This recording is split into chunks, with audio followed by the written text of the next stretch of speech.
지난주에 메시지를 간단하게 정리하면 말씀을 나누는 시간이 있었고 또 동일하게 성찬의 의미를 가지고 있었습니다.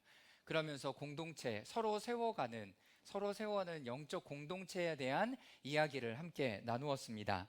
하나님의 나라, 하나님이 없어서 죄 가운데 머물면서 마비된 사람이었습니다.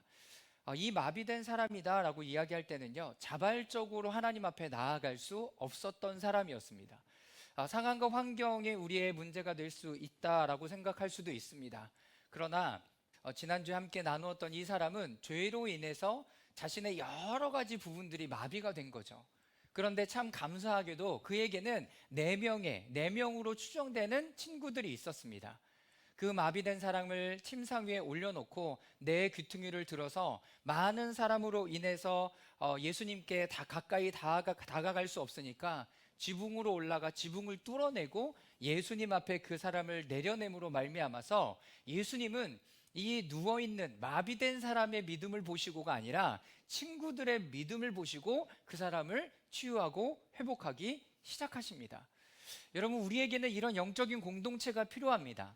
지금은 건강하다라고 말할 수 있고 내 힘으로 할 수 있다 말할 수 있고 내가 버는 것으로 내가 넉넉하다라고 이야기할 수 있지만 여러분, 그러지 않을 때가 우리에게 도래합니다. 여러분, 그 말씀이 오늘의 말씀이 됩니다. 그런데 오늘 말씀으로 더 먼저 넘어가기 전에 그 마비된 사람에게는 어떤 친구들의 수고와 애씀과 사랑의 노력이 있었다라는 것을 기억할 수 있기를 바랍니다. 한 공동체로 드려진다는 것은 내가 이 교회 다니고 있어요. 이 교회 다니고 있어요. 우리가 공동체를 갖고 우리가 그 교회를 섬기고 함께 나아간다는 것은 형성적인 관점을 가지고 있다라는 것을 기억하십시오. 다시 말해서 내가 이 교회에 가임으로 말미암아 내가 무엇을 얻어내는 것이 아니라 내가 여기에 함께하고 수고하고 애씀으로 말미암아 그리스도의 형상을 계속 닮아가는 거예요. 그리스도의 형상을 닮아가는 것. 여러분, 오늘 그 부분들이 정말 더 디테일하게 나오는 부분들을 여러분들이 보실 수 있을 것입니다. 오늘의 말씀은 누가복음 5장 1절에서 11절까지의 말씀입니다. 우리가 잘 알고 있는 말씀이죠. 찬양도 있어요. 주의 말씀 의지하여 깊은 곳에 금을 던져 믿는 자에게 능치 못함이 없네. 너무나 우리가 익숙하고 너무나 잘 아는 찬양. 그 찬양을 가지고 기도도 참 많이 했죠. 내가 깊은 곳으로 나아가야 되는구나. 하나님의 말씀에 따라 우리가 그물을 던져야 되는구나. 네, 오늘 그 접근하기보다 여러분들이 지금 읽었던 누가복음 5장 1절부터 11절까지 말씀을 함께 네 장면으로 나누어서 먼저 좀 따라가는 시간들을 갖기를 원합니다. 여러분, 눈을 감으세요. 네, 셋눈 뜨면 안 됩니다. 우리 초등학교 다니는 것처럼 누가 셋눈 떴나 보는 게 아니라 여러분들이 눈을 감으시고요. 오늘 이 누가복음 5장 1절부터 11절까지의 장면으로 여러분 들어가 보겠습니다. 상상해 보세요. 예수께서 어디 계시냐면 게네사렛 호숫가에 서 계셨습니다. 그런데 많은 사람들이 예수께 밀려와서 하나님의 말씀을 듣기 시작합니다.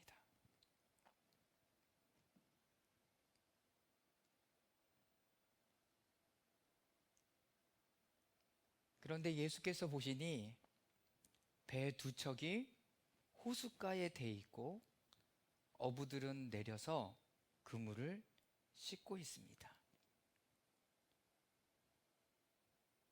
그리고 예수께서 그 배 한가운 하나인 시몬의 배에 올라셔서 시몬에게 이야기하십니다. 시몬아, 배를 좀 이 뭇에서 조금 떼어 놓아 볼래? 내가 말씀을 전하고 싶어. 그리고 예수님은 배에 앉으시어 무리를 가르치기 시작하셨습니다. 이것이 첫 번째 장면입니다.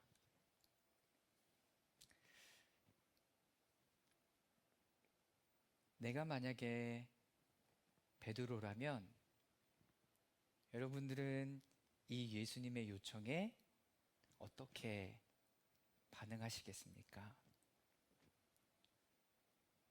갑자기 나에게 말씀하시고, 그리고 내 배에 오르셔서 이렇게 좀 해봐 라고 얘기하세요.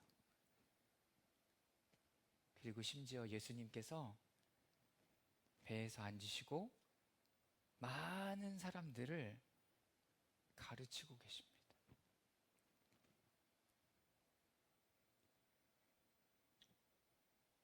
지금 나의 가장 정직한 반응은 어떤 것입니까?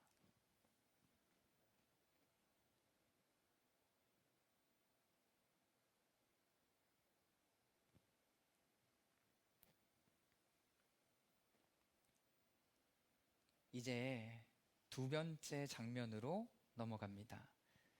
예수님이 말씀을 다 마치셨어요. 그리고 시몬에게 말씀하십니다. 시몬아, 저기 깊은 데로 가서 그물을 내려봐. 그리고 고기를 잡자. 성격이 급하고 다혈질이었던 베드로. 그런데 시몬이 이렇게 이야기합니다. 선생님, 우리가 밤새도록 애쓰고 수고해서 아무것도 잡지 못했습니다. 그런데 예수님의 말씀에 의지해서 내가 그물을 내려보겠습니다.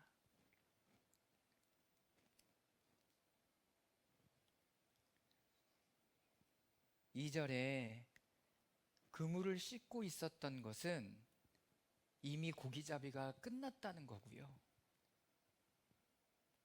5절 말씀에 밤새도록 그들은 애쓰고 수고했습니다.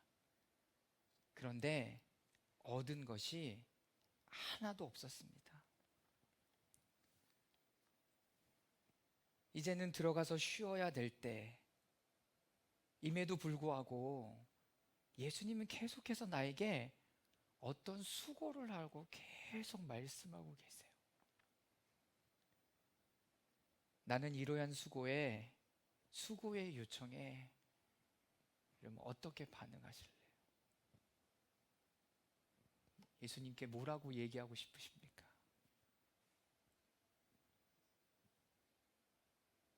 여러분의 마음으로 이 상황에 베드로가 되어서, 시몬이 되어서 예수님께 이야기해 보세요.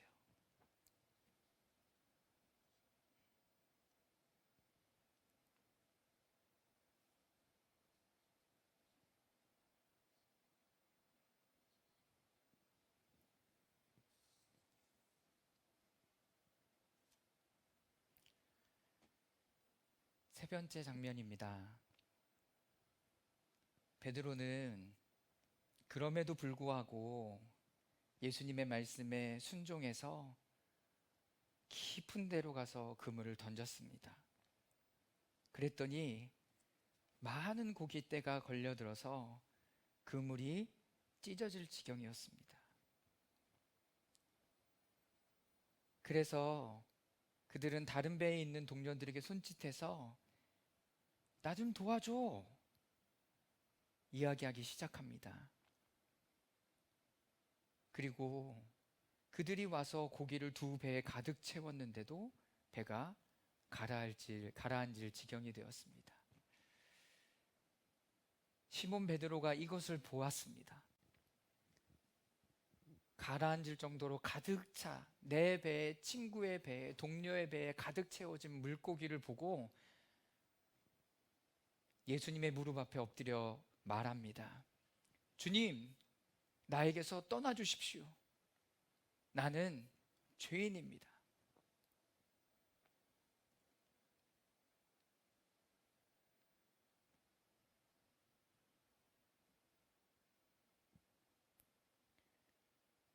예수님의 말씀에 순종했을 때 놀라운 기적들, 나만 본 것이 아니라 그 자리에 있던 모든 사람들이 그것을 보고 경험했습니다. 오늘 예수님의 말에 순종했던 베드로의 반응이 좀 이상합니다. 주님, 나에게서 떠나 주십시오. 나는 죄인입니다. 오늘 베드로는 무엇을 깨달았을까요? 무엇을 경험했을까요? 그 경험이 나에게는 어떻게 다가올까요?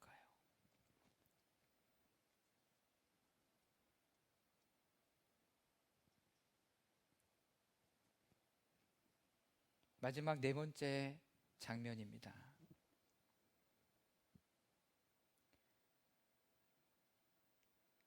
그 자리에 있던 세베대의 아들로서 시몬의 동료인 야고보도 요한도 놀랐습니다. 이들은 나중에 예수님의 제자로 또 부름받게 됩니다. 그런데 예수님께서 시몬 베드로에게 말씀하십니다. 두려워하지 말라. 이제부터 너는 사람을 낚을 것이다.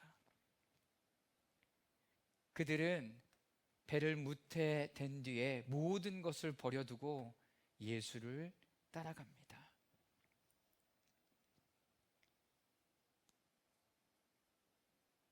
예수님은 시몬 베드로에게 찾아오서 말씀하십니다.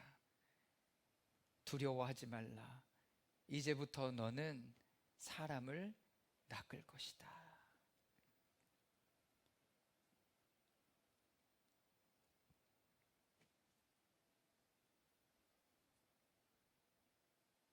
이 장면 안에 들어있는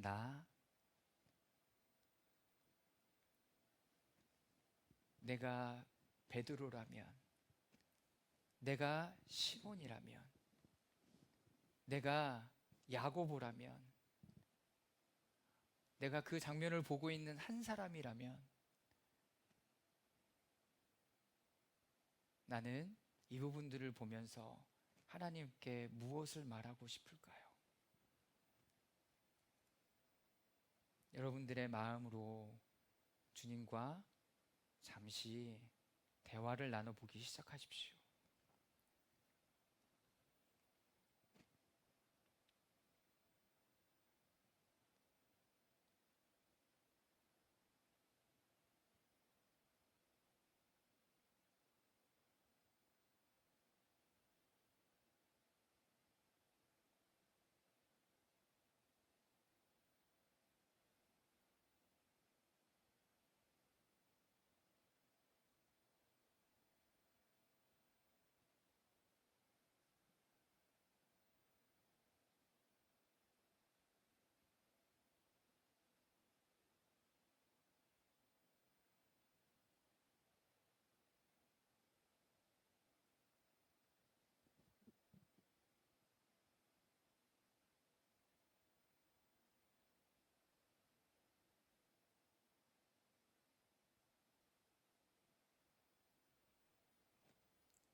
이제 서서히 그 장면에서 나오며 잠깐 기도하겠습니다.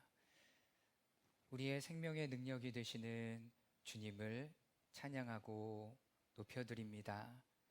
오늘 우리에게 다가오셔서 말씀하시며 하나님, 우리 새로운 삶으로 나아갈 수 있도록 이끄시는 그 주님을 찬양합니다. 이미 우리에게 오셨으며 지속적으로 그것을 말씀하시는 하나님, 우리의 일상 가운데 더 그 부분의 부르심이 깨달아지고 그대로 살아가는 저희들 되게 하여 주시옵소서. 감사드리며 예수님의 이름으로 기도드리옵나이다. 아멘. 네, 여러분 이 장면은 우리가 굉장히 익숙한 장면이라서 이렇게 네 장면으로 나누어서 내가 한번 그 말씀 안으로 들어가 보는 시간들을 가졌습니다. 이렇게 여러분들이 큐티를 할 때나 말씀 묵상을 할 때 이렇게 하는 것이 여러분들에게 도움이 많이 됩니다. 그래서 일반적으로 내가 여기서 뭐 해야지? 깨달음에만 머물지 말고 계속 그 안에 예수님과 대화를 나눠보는 것. 계속 이야기 말씀을 드리지만 이 말씀은 우리가 참 익숙하게 알고 있는 말씀입니다. 그러면 이 오늘 본문 이 안에서 예수님께서 우리에게 말씀하시는 것은 무엇일까? 제목이 뭐냐면 결과가 없음에도 불구하고 수고하는 것. 여러분 어떤 결과가 없었나요? 베드로는, 그리고 함께 있던 야고보와 요한, 그리고 어부들은 밤새도록 고기잡이를 했어요. 그럼에도 불구하고 얻은 것이 아무것도 없었습니다. 여러분 밤새도록 이렇게 고기 잡아보신 적 있어요? 그렇게 밤새도록 이렇게 고기를 잡으신 분들에게 아침까지 이렇게 엔돌핀, 이 텐션이 높아지는 이유 중에 몇 가지는, 내가 밤새도록 고기를 잡았는데 너무나 많은 고기, 큰 고기를 잡았을 때는 텐션이 굉장히 높아져요. 그렇죠? 상상해 보세요. 결과가 있을 때죠. 텐션이 높아집니다. 그러나 그런 것이 없을 때는 뭐 하고 싶을까요? 우리 똑같잖아요. 밤새도록 일을 했어요. 그런데 결과가 너무 안 좋아. 그럼 제일 먼저 뭐 하고 싶으세요? 네, 들어가서 자는 거죠. 뭐 다 필요 없어. 얘야 밥 먹어라 이런 거 필요 없어요. 나 자야 돼. 내 밤샜거든. 이런 이유인 거죠. 여러분 똑같은 상황 가운데 우리가 놓여져 있을 수 있습니다. 첫 번째, 오늘 본문 말씀을 통해서 우리가 가져야 되는 첫 번째는 뭐냐면, 우리에게 익숙한 패러다임을 새롭게 해야 돼요. 어떤 패러다임을 새롭게 하냐면, 우리의 수고에 익숙한 결과, 어떤 걸 기대하죠? 잘 될 거라는 기대. 근데 성경에는요, 그러지 않은 경우들도 너무나 많다라는 거예요. 두 번째, 어떻게 하면 베드로처럼 많은 물고기를 얻게 될 것인가? 어떻게 하면 되죠? 답이 바로 이렇게 딱 떠올랐어요. 그 답이 뭐였어요? 예수님의 말씀에 순종해요. 아이들에게 물어보면 다 알아요. 이건 무슨 교육이에요? 주입식 교육의 폐해죠. 네. 이런 많은 결과, 베드로처럼 많은 물고기를 얻으려면 예수님의 말씀에 순종해야 돼요. 여러분, 그런데 오늘은 그 포인트가 아니에요. 많은 물고기를 얻고 싶어? 그러면 예수님의 말씀에 순종해. 여러분, 지금 오늘 이 본문은 그걸 얘기하고 싶은 게 아니에요. 우리는 우리의 수고와 애씀에 이렇게 얘기하기도 합니다. 어떤 얘기를 해요? 내가 언제까지 일해야 되는가? 그쵸? 내가 언제까지 이거 해야 되지? 내가 언제까지 이런 부분들을 감당해야 되지? 내가 언제까지 쏟아부어야 되지? 내가 언제까지 이런 시간들을 보내야 되지? 여러분, 답은 뭘까요? 하나님 나라 갈 때까지? 하나님의 성품을 다 닮아갈 때까지? 여러분, 우리의 애씀과 수고, 또 이런 것도 있어요. 누가복음 11장에 보면 이런 말씀이 있습니다. 내가 너희에게 말한다. 구하라, 그리하면 너희에게 주실 것이다. 찾아라, 그리하면 찾을 것이다. 문을 두드려라, 그러면 너희에게 열어주실 것이다. 이 얘기 엄청 많이 들었죠. 직장 구할 때 두드리래, 무조건 두드리래. 여러분, 그런데 여러분 이거 해봤잖아요. 문이 열려지고 찾아지고 구해지든가요? 맞아요? 아니에요. 그런데 우리는 계속 그 얘기를 들어요. 그러니까 제가 이 부분을 가지고 지난주에 묵상을 하는데 저를 영적 지도해 주시는 그 목사님이 이런 얘기 하시더라고요. 제가, 목사님 저는 이 부분이 참 의문이 들었습니다. 아무리 구해도 찾아지지 않고, 아무리 두드려져 열려지지 않고, 아무리 어떻게 해도 여기 있는 대로 찾아봐도 찾아지지 않는 상황들이 우리에게는 너무나 많은 거야. 나는 마음이 너무 불편했습니다. 이제 교수님께 말씀드렸더니, 목사님인 교수님께 말씀드렸더니, 맞다고. 우리 목사들은 성도들에게 이렇게 하면 찾아지고 구해지고 문이 열릴 거라고 세뇌시키고 있는 중이라고. 그런데 성도들이 이미 다 안다고. 안 된다는 거. 그러면 뭐가 잘못된 거죠? 뭐가 잘못된 거예요? 여러분, 근원적인 질문들이 잘못됐죠. 내가 무엇을 위해서 찾고 있어요? 응답이 되었던 케이스들을 보면 내 구함과 발음이 바르게 요청되었을 겁니다. 바르게 요청. 그럼 바른 요청은 뭐냐는 거예요. 여기서 이야기하는 구함과 찾음과 두드림은 하나님 나라에 관한 거예요. 하나님 나라에 관한 거. 여기가 그 말씀이 어디에서 연결되어져요? 우리에게 기도를 가르쳐 주시는 것과 연결되어서 누가복음 11장의 9절의 말씀은 기록되어져 있는 거예요.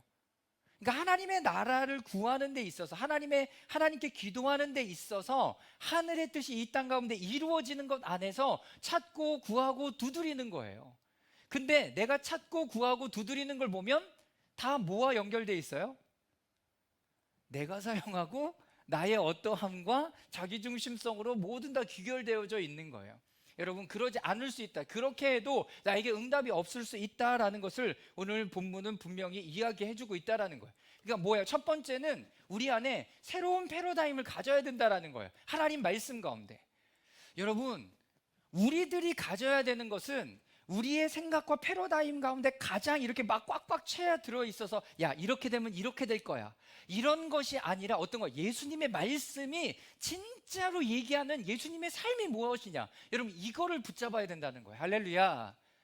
내가 가지고 있는 생각 가운데 야, 이렇게 많은 거 물고기 얻었으니까 베드로가 뭐 했나 보자, 예수님의 말씀에 순종했구나, 이거를 얘기하고자 함이 아니라 그 안에 베드로가 지금 어떤 컨디션에 놓여 있어요? 뒷부분에 보면 알겠지만 자신이 정체성으로 가지고 있던 그 모든 것이 속된 말로 박살나는 시간이 바로 오늘이었어요. 밤이 맞도록, 베드로의 직업은 어부예요. 평생토록 어부, 물고기를 잡는 삶을 살았는데 오늘따라 왜 밤을 새도록 물고기를 잡으러 갔는데 한 마리도 못 잡았대. 여러분, 그물을 던지면 정말 한 마리도 못 잡을까요? 최소한 요만한 것도 잡죠. 근데 베드로의 오늘 고백은 내가 밤이 맞도록 수고했대요. 애썼대요. 노력했대요. 그런데 한 마리도 잡지 못했습니다라는 이 실존의 고백이 그 가운데 일어나는 거예요. 완전히 산산조각 나죠. 그럼에도 불구하고 예수님의 말씀에 순종하겠습니다라고 얘기하는 이 그럼에도 불구하고, 내가 결과가 없음에도 불구하고 예수님의 말씀에 수고해 보겠습니다라고 하는 것 안에는 뭐가 들어있는 줄 아세요? 자기의 모든 것이 산산조각 나는 그 사건이 있는 거예요. 이해가 되세요? 남자들은요, 특히 배고프고 짜증나고 힘들면 아무것도 하기 싫어요. 저도 오늘 아침에 우리 이사 갔잖아요. 사모님이 무슨 얘기 하세요? 여보, 우리 집에 있는 그 책상을 당근에 내놨어. 근데 안 사가. 그러니까 나눔으로 했더니 막 오는 거예요. 가져가겠다고 서로. 근데 어제 세미나를 갔다 오느냐고 그거에 다 대답을 못 해줘갖고 안 되는 거야. 근데 빨리 이걸 처분하고 싶은 거지. 막 아침에 교회 가려고 막 이렇게 씻고 막 이러고 있는데, 여보, 이 테이블을 밖에 내놔야 되겠어. 내가 이 설교를 일주일 내내 준비했잖아. 그럼 내 안에 뭐가 있었겠죠? 결과가 없음에도 뭐 하는 거? 수고하는 거. 와, 내 안에 뭐가 쫙 올라오는 줄 알아요? 답답함과 짜증이 쫙 올라오기 시작하는 거예요. 아니, 교회 갔다 오고 쉬는 언제 하면 돼? 월요일 날 하면 되잖아. 근데 오늘 분명히 연락이 올 거거든. 왜 하니, 왜 웃어? 하쿠가 그러지. 안 봐도 알아. 남자들 다 그래. 여러분들 아빠는 안 그랬는 것 같아요? 다 똑같아요. 남자들은 원래 그런 성향들이 많아. 자기가 안락하고 편하면 땡이야. 그래서 제가 일주일 동안 이 설교를 준비했잖아요. 제가 어떻게 했을까요? 끌어오르고 오르는 이 마음을 확 가라앉고, 그래, 내놓자. 내가 이랬어요. 많이 성장하고 자랐어. 내놓자. 그리고 문 사이즈를 대고 이거 사이즈를 딱 재서 여보 들어, 내놓자. 밖에 내놓고 왔어요. 여러분, 이게 실제라는 거예요. 베드로에게는 지금 이렇지 않았을까요? 베드로에게는 이렇지 않았냐? 여러분, 평생에 고기 잡았는데 밤새도록 못 잡았어. 근데 자꾸 누가 찾아와서 말을 걸기 시작해? 예수님이 자꾸 말 시켜. 자꾸 예수님이 말 시켜. 그러면 내가 예수님이 시키는 얘기는 하고, 아내가 시키는 얘기는 안 하고, 딸이 시키는 얘기는 하고, 아들이 시키는 얘기는 안 하고, 지금 이런 거예요. 이 안에 우리의 생각들을 어떻게 해야 되는 거예요? 바꿔내야 되는 거예요. 내가 이렇게 하면 이렇게 해주겠지? 내가 도와줬으니까 뭘 얻을 수 있겠지? 여러분, 성경은 그런 논리로 안 진행되는 부분들이 더 많아요. 우리가 영적인 여정을 걸어가면 걸어갈수록. 그러니까 예수님이 그런 상황 가운데 어떻게 하셨는지를 봐야 되는 거죠.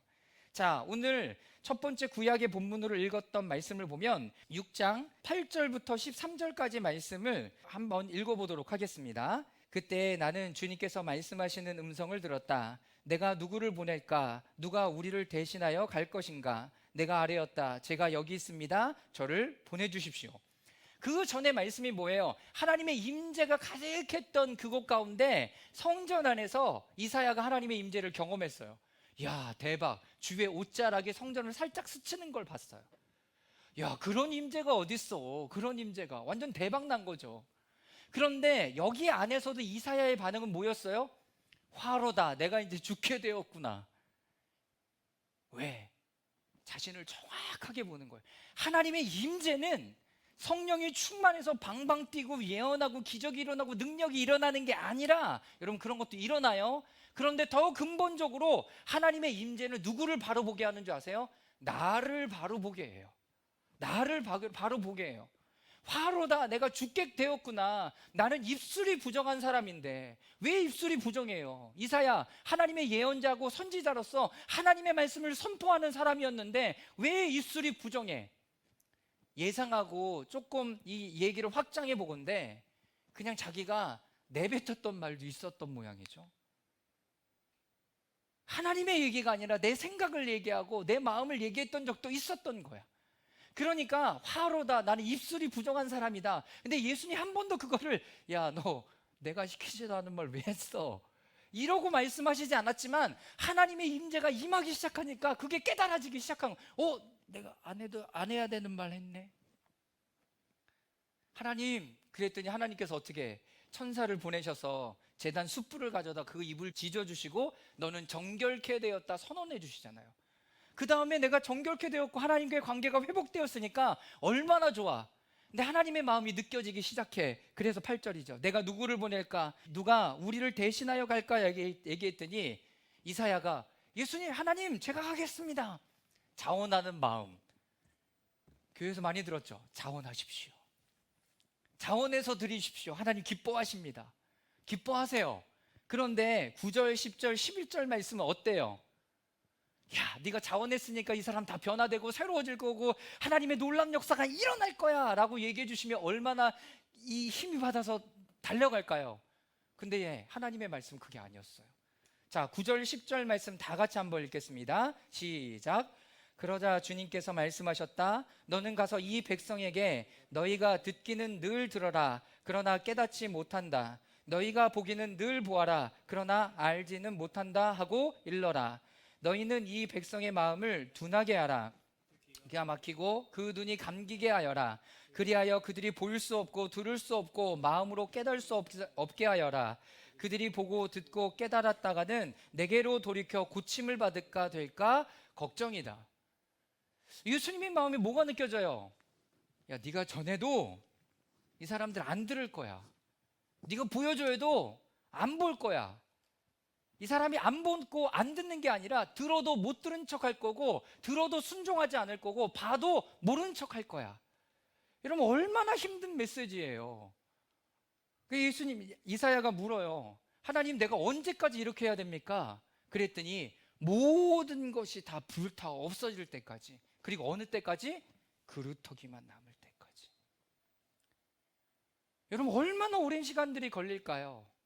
얼마나 오랜. 여러분, 우리가 그리스도의 형상을 닮아가는 그 여정은 하루아침에 성령의 충만한 자리에 있다고 해서 내가 경험되고 만져지고 새롭게 되고 변화되는 게 아니라 하나님의 공동체 가운데 끊임없이 그 영적인 과정, 내가 수고하는 그 일들을 겪어갈 때 그 일들이 일어나지는 사건이라는 거예요.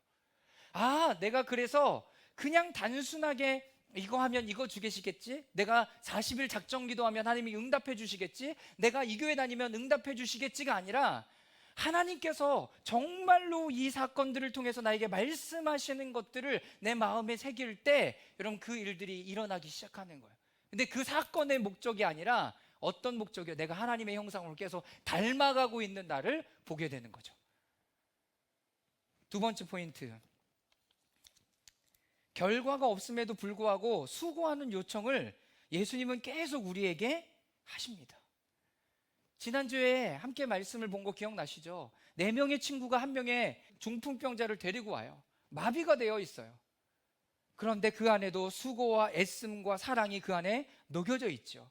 오늘 말씀에 베드로도 그런 상황에 마주하게 됩니다. 2절과 5절이죠. 예수께서 보시니 배 2척이 호숫가에 대어 있고 어부들은 배에서 내려서 그물을 씻고 있었습니다. 고기잡이가 마친 거예요. 이제 그물을 씻어놓고 나 빨리 가서 뭐 하고 싶은 거예요? 자고 싶은 이 상황이 되는 거죠. 두 번째 5절 말씀에 보면 선생님 우리가 밤이 새도록 애를 썼으나 아무것도 잡지 못했습니다. 그러나 선생님의 말씀을 따라 그물을 내리겠습니다. 여러분, 이 접속사가 달라져야 돼요. 접속사, 어떤 접속사? 내가 이렇게 시간을 보내고 했음에도 불구하고 예수님이 또 요청하고 말씀하시고 수고를 요청하실 수 있어요.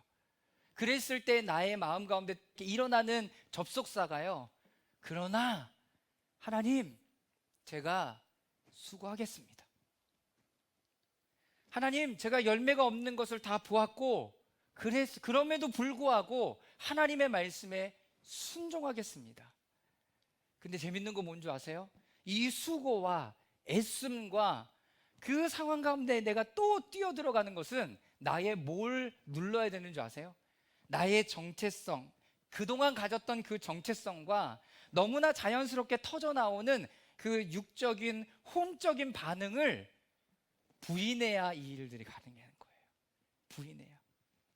누구든지 나의 제자가 되려거든 자기 십자가를 지고 나를 쫓을 것이니라 라고 얘기해요. 그 나의 일어나는 그 감정과 마음과 이 생각에 돌아가는 것들을 어디에 십자가에 못 박고 그제서야 쫓아갈 수 있는 힘을 갖게 되는 거죠. 여러분들 안에 이 접속사가 자연스럽게 떠오를 수 있기를 바랍니다. 근데 인간이 잘 안 돼요. 인간이 잘 안 돼. 인간은 혼과 육이 너무나 자연스럽게 그렇게 반응하게 되어 있어요. 첫 번째 1번, 예수님은 우리의 상황과 환경을 살펴서 나를 인도하시는 분이 아니세요. 대근아 너무 수고했지. 야, 집 정리하는 너무 애썼지. 야, 그러니까 요거는 좀 나중에 하자. 여러분 그러지 않으세요. 예수님의 포인트는 어딘 줄 아십니까? 내가 나의 어떤 것으로 애쓰고 수고해서 완전히 나의 어떤 것이 바닥났을 때 예수님은 찾아오셔서 말을 걸치기 시작해요. 가볼까 같이 나랑? 이렇게 요청하시는 분이에요. 예수님을 오해하지 마세요. 예수님은 그 상황과 환경을 뛰어넘어서 나를 인도하시는 분이에요. 예수님에게는 상황과 환경이 별로 중요하지 않아요. 예수님의 관심은 누구에게 있는 줄 아십니까? 나에게 있어요. 여러분 한 사람 한 사람에게 있어요. 여러분들 주변의 상황과 환경이 여러분들을 올가매고 있는 상황과 환경이 중요한 게 아니라 예수님은 그 안에 있는 여러분들이 너무나 중요한 거예요. 그래서 베드로의 상황과 환경을 살펴주고 그랬다면 베드로의 배에 안 탔을걸요? 베드로 너 힘들지? 너 좀 쉬어. 내가 다른 배에 탈게. 예수님에게 더 중요한 것은 그 사람 존재 자체예요. 그럼 어떻게 해야 돼요? 상황과 환경을 뛰어넘어서 예수님의 말씀에 결과가 없음에도 불구하고 다시 한번 수고하는 일들을 자연스럽게 시작하는 거예요. 근데 그때부터는 여러분 나의 수고가 아니에요. 나의 수고가 아니라 예수님의 말씀에 그냥 순종하는 거예요. 그 안에 은혜와 성령이 부어지기 시작해요. 왜? 내 힘 다 뺐잖아 이제. 그죠? 밤새도록 해봐서 내 힘 다 뺐잖아요. 그 다음에 이제 예수님이 이제 나랑 한번 일하자라고 나를 부르신다는 거예요. 오늘 본문에는요, 베드로의 수고가 몇 번이나 나온 줄 아십니까? 여러분 3번이나 나와요. 첫 번째는 그물을 씻고 있을 때 배를 좀 띄워달라는 예수님의 요청에 배를 좀 띄우는 수고. 그냥 앉아서 하세요. 이러지 않았다는 거죠. 두 번째, 밤새 수고했음에도 불구하고 얻은 것이 없지만 다시 한번 깊은 데로 나아가서 그물을 내리는 수고. 나 그물 다 씻었는데 어떻게 이렇게 상황이 맞아지지? 다 씻었는데 다시 그물을 내리래. 이거 또 하라는 얘기잖아요. 세 번째, 물고기가 많이 잡혀 동료들을 불러야 돼요. 야, 고기 버려.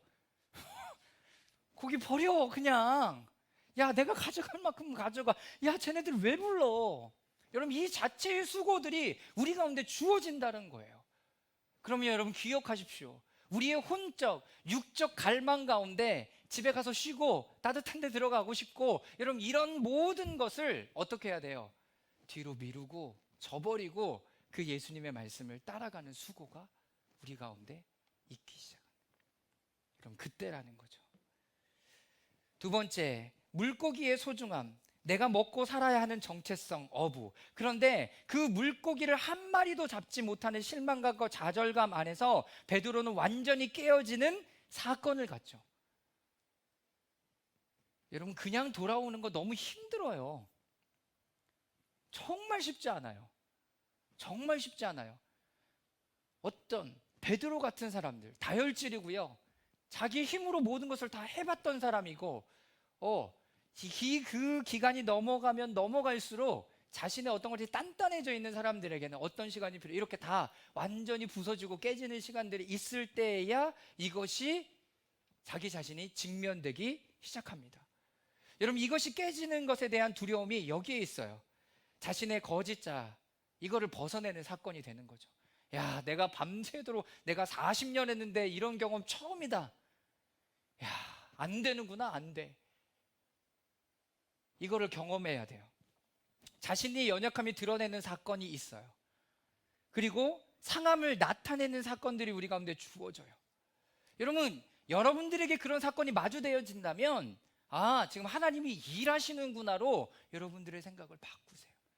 지금 하나님이 지금 어떤 일들을 하고 계시는 거구나. 여러분, 이걸 받아들이기 시작하는 거죠. 그럴 때 그 일들이 하나님의 손에 올려져서 하나님의 역사가 일어나기 시작해요. 여러분, 이것을 본을 누가 보여주셨어요? 예수님이 보여주셨어요. 성찬하실 때 어떻게 해요? 빵을 들어요. 그거를 영어로 뭐예요? 테이크라고 돼 있어요. 테이크. 빵을 들었어요. 그리고 어떻게 하십니까? 깨우세요. 깨세요. 브레이크. 깨트리세요. 그리고 나눠주시면서 먹으라라고 이야기해요. 여러분, 깨져야 먹고 생명이 살아날 수가 있어요. 내가 깨지기 싫습니까? 내가 이거 드러내기 싫습니까? 부끄럽습니까? 내가 연약한 거 나타내기 싫습니까? 여러분, 그런 상황 가운데 내가 마주하게 되는 시간들이 있어요. 하나님 앞에 자신이 깨어지셨어요. 예수님은. 그리고 그 깨어질 때 참된 생명이 많은 사람에게 생명으로 흘러 들어가기 시작해요. 그리고 어떻게 됩니까? 살아나죠. 우리가 그런 사람들이잖아요. 우리가 그런 사람들. 우리는 지금 어떻게 보면 영적으로 굉장히 큰 거대한 그림 가운데, 다음 패러다임 가운데 놓여져 있어요. 예수 그리스도를 믿으라, 그러면 구원을 받는다라는 것 안에 이제 우리의 구원을 완성해가는 그 영적인 여정, 하나님이 우리의 혼과 우리의 육의 구원을 이루어가기 위해서 베드로와 같이 계속 우리를 어떻게 하는 시간들이 주어져요? 깨트리는 시간들이 우리 가운데 주어져요. 여러분들이 무엇을 더 깨트리려고 하지 않아도 돼요. 그냥 하나님이 그런 상황 가운데 나를 놓이셨다면 그 상황 가운데 순응하면서 받아들이면서 나아가면 돼요. 받아들이면서 나아가면 돼요. 그럴 때 하나님이 일하시기 시작해요.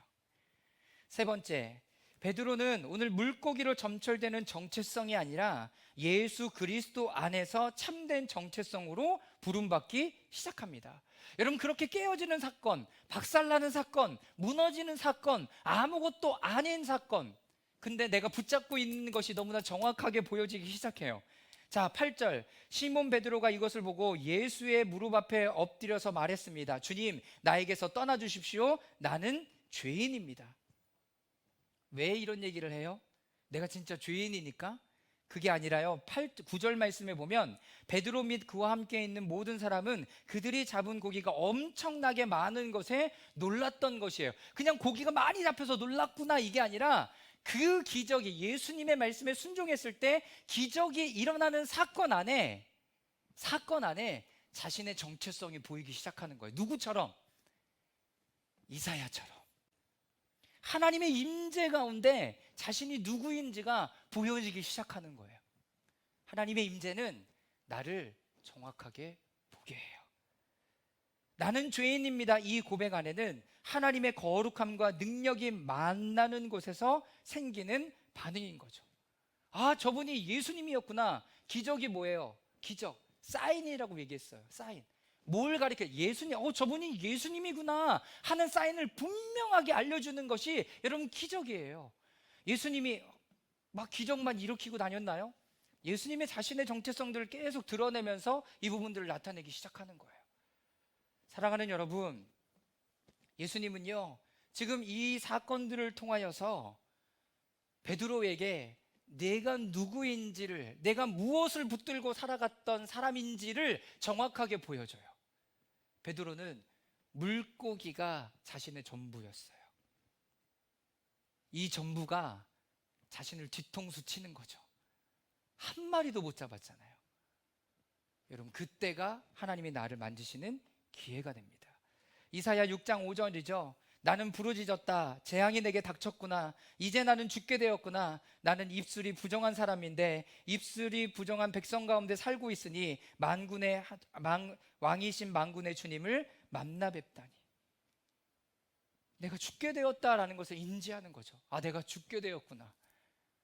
베드로가 마주했던 상황은 어떤 상황이에요? 고기를 한 마리도 잡지 못함으로 인해서 와, 내가 굶어 죽게 됐구나를 인지하게 되는 거죠.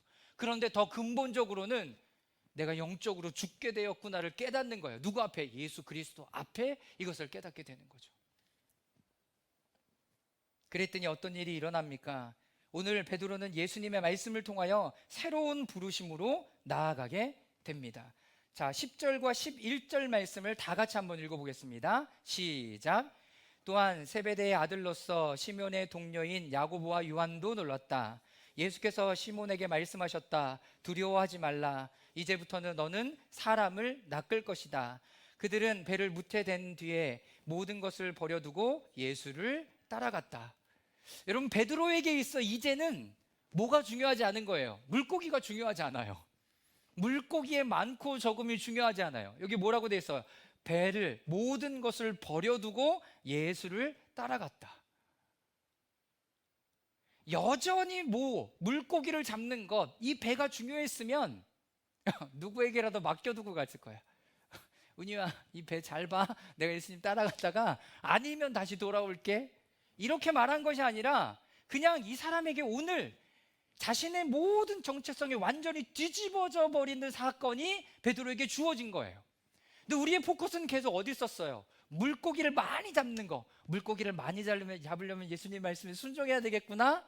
이게 아니죠. 오늘 예수님의 관심은 베드로에게 있었고, 베드로가 이 고기를 낚는 것에 이제는 새로운 정체성으로 사람을 낚는 업으로 새롭게 출발되기를 하나님은 너무나 원하셨던 거예요.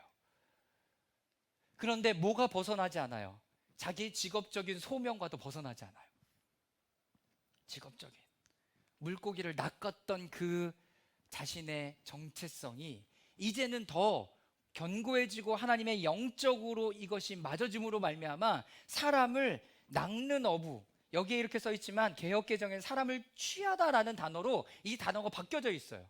취하다, 한자로 취하다라는 것은 뭐냐면요, 사람을 구원할, 새롭게 할, 고기를 잡는 건 뭐예요? 고기를 잡아서 내 뱃속으로 들어가서 나를 살리는 거잖아요. 그런데 근본적으로 이것은, 이 취한다는 단어는요, 그 사람 자체를 살려주는 거예요. 그 사람 자체를 살려주는 거. 완전히 정체성이 뒤바뀌어져 버리는 거죠.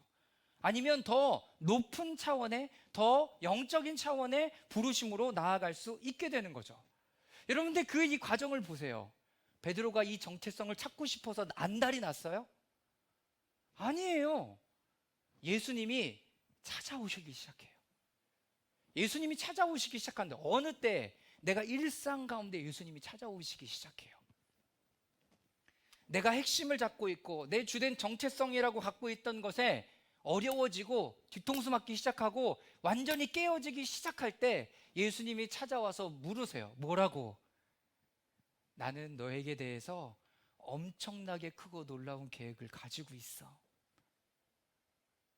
뭐라고 되어 있습니까? 사람을 낚을 것이다. 너 사람을 낚게 될 거야. 단순히 미래에 그렇게 될 것이 아니라 오늘 사람을 낚는, 사람을 취하는 사람이 될 거야. 이렇게 아예 제정해 버리시는 말씀을 하나님께서 주시는 거죠. 여러분, 오늘 베드로는 어떤 수고를 했어요?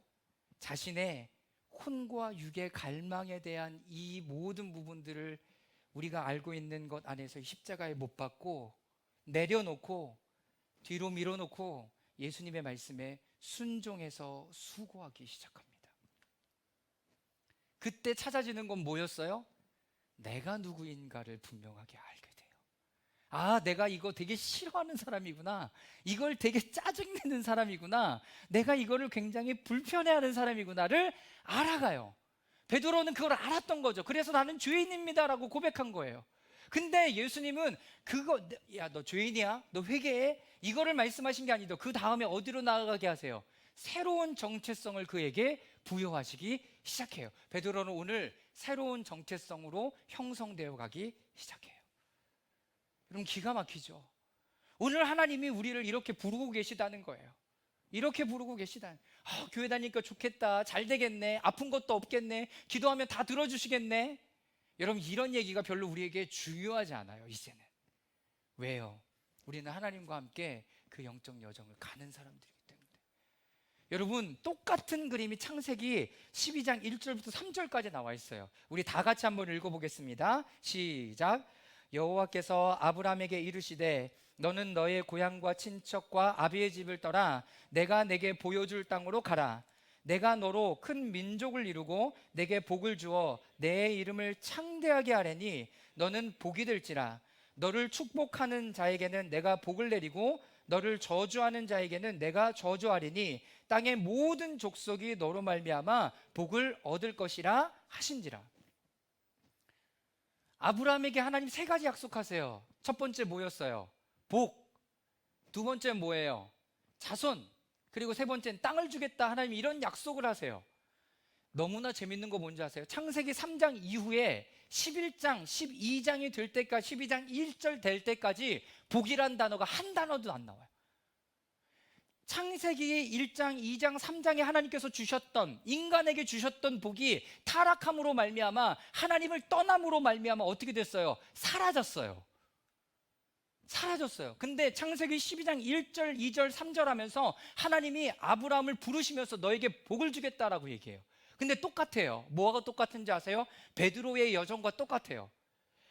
아브라함이 그 갈대아 우르에서 왜 떠나는 줄 아십니까? 먹을 것이 없어서.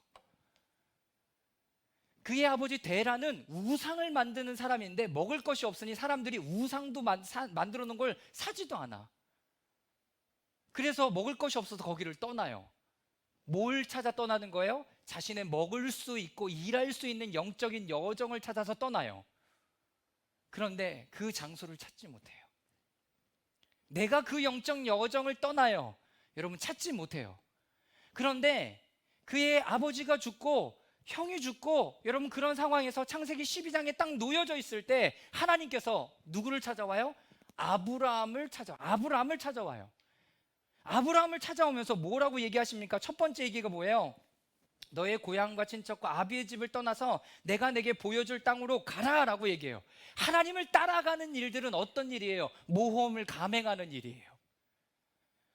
베드로에게도 이 모험을 감행하는 일들이 오늘 새로운 정체성 가운데 주어졌다라는 거예요. 안정이 아니에요. 예수님 믿으면 안정되겠지? 평안하겠지? 네, 평안해요. 근데 세상이 주는 평안과 다르다라고 얘기했어요. 그곳을 떠나라라고 얘기해요. 그러면서 하나님 말씀하세요. 내가 너로 큰 민족을 이루고 내게 복을 주어 내 이름을 창대케 하리니 너는 복이 될지라. 내가 너에게 복 줄게 라고 얘기하지 않아요. 뭘 준대요? 너 자체가 복이야. 이건 뭐예요? 창세기 1장 2장에 나와 있는 하나님께서 인간을 만드시고의 그 오리진의 정체성, 하나님과의 관계를 맺는 의로운 삶, 여러분 이것이 아브라함을 통해서 회복되기 시작할 거래요. 아니, 이미 시작됐죠. 하나님께 너가 복이 될 것이라고 어떻게 명명하고 그냥 선언하셨어요. 내가 뭐 지금 하고 있어요? 아브라함 한 거 아무것도 없어요. 아브라함이 지금 떠났어요? 안 떠났어요.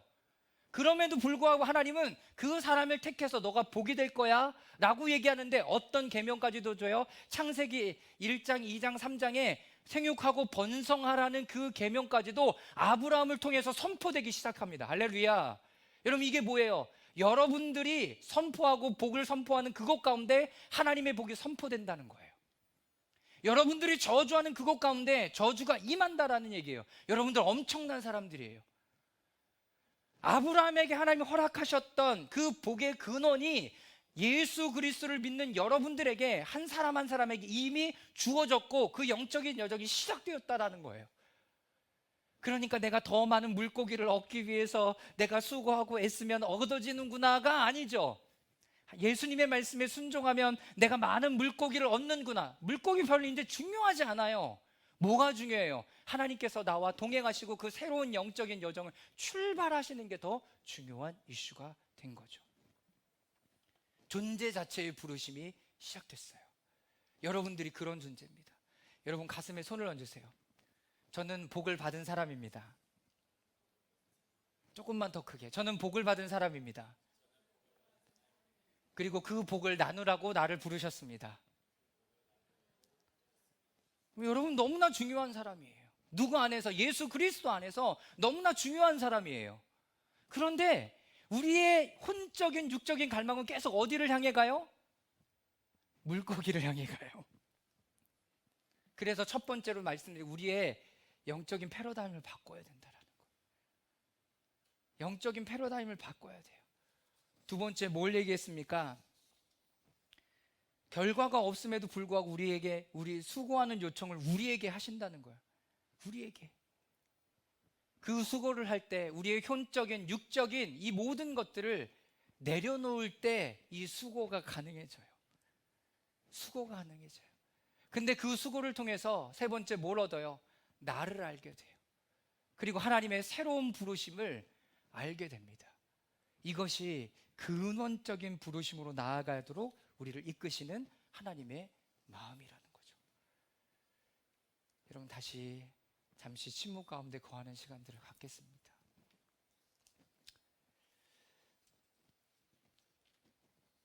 베드로와 같이 오늘 우리를 근원적으로 부르시기를 원하시는 하나님, 아니요, 이미 예수 그리스도의 십자가의 사건으로 예수 그리스도의 근원적인 예수 그리스도를 통하여 보내주시는 주어주시는 근원적인 부르심이 여러분들 가운데 이미 있어요. 이미 있어요. 여러분 그렇다면 이제는 우리가 수고로 나아가는 이 발걸음 안에서 누구를 봐야 돼요? 나를 봐야 돼요.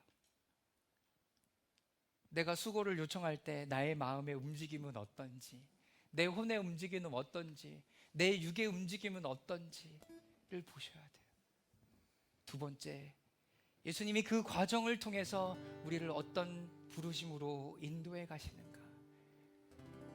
우리 잠시 침묵 가운데 오늘 주신 말씀을 다시 한번 우리의 마음의 깊은 곳에 새기며 하나님 앞에 고백하며 나아가는 시간 갖도록 하겠습니다.